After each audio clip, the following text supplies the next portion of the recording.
Hi, how are you all? I'm Rupal and I wanted to share with you the classic books I read as a beginner because they can be quite daunting and I don't want you to make the same mistake as me and try to read Pride and Prejudice as your first classic. So yeah, here's the list. My first classic book was The Picture of Dorian Gray by Oscar Wilde. This is a book about a person who exchanges his soul to remain eternally beautiful and youthful. It talks about beauty, the obsession with beauty, and how this obsession can take an evil turn. I have never heard a single bad review about this book. It is so beautifully written, and the topics discussed in this are also quite relevant in today's time. And I'm sure that when you read this book, it will turn out to be one of your favorites. So, yeah, if you want to start your classics journey, I think this is the perfect book for it. The next book is also one of my absolute favorite books, and that is Alice's Adventures in Wonderland. This is about Alice who falls down a rabbit hole and reaches this wonderful, mysterious, strange place called Wonderland, and we follow her adventures in it. This is a children's book, but it is also for adults because there are certain paragraphs and quotes that just make much more sense when you are an adult because it is just so wise. It is a delightful read, and when you read this, you will be transported back to your childhood and you would just feel immensely giddy and happy and childish when you read this. So, yeah, Alice's Adventures in Wonderland. Letters to a Young Poet by Rainer Maria Rilke. Rilke. Rilke. Rilke. Rilke. Yeah. Rilke. This book is quite a short one and you can read it in one day, and that is Letters to a Young Poet by Rainer Maria Rilke. It is a collection of 10 letters that Rilke wrote to a young aspiring writer. He has given some deep, profound, life-changing advice, and although it is aimed at writers, I think this should be read by everyone because the advice given in this is applicable to everyone, and you will just love this because he has talked about some really beautiful things. For example, there is this quote. It says, "What matter is to live everything. Leave the questions for now." And there are a lot more beautiful quotes like this. So, yeah, read this. The next book is Frankenstein by Mary Shelley. And no, Frankenstein wasn't the monster. He was the creator. And no, he is not terrifying, he is not murderous, he is not at all any of the things that the media has portrayed him to be. Instead, he is a vulnerable, sad monster. This is about Victor Frankenstein who wants a friend, but instead of a normal person, he decides to create this friend. And after his creation is successful, he abandons it because the creation is just too difficult to look at, too terrifying to look at. What will the creation do?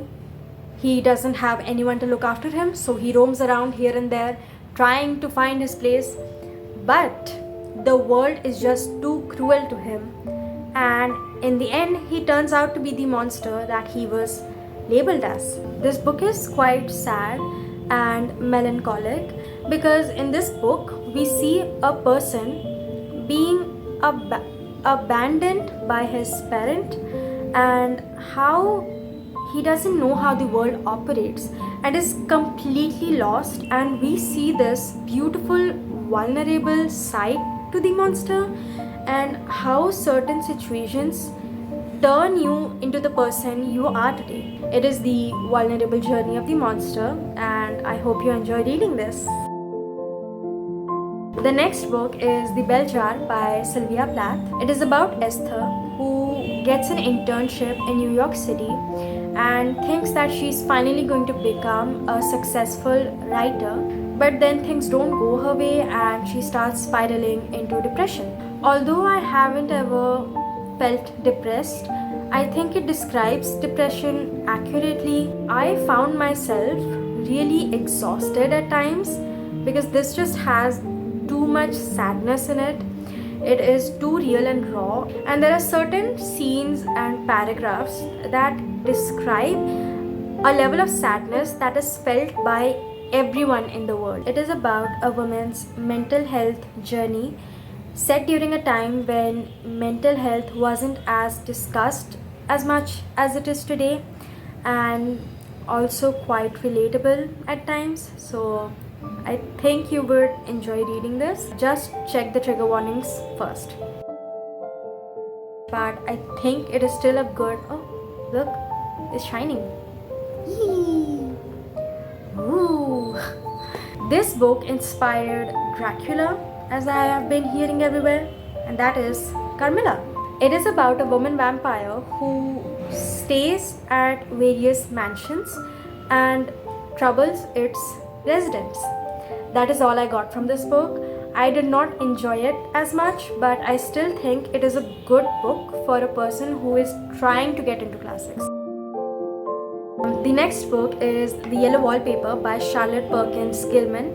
It is a short 20 pages story about a woman who knows something is wrong with her, who knows that something is wrong with her mental health, but is being pressurized by the people surrounding her that she is completely normal, there is nothing wrong with her.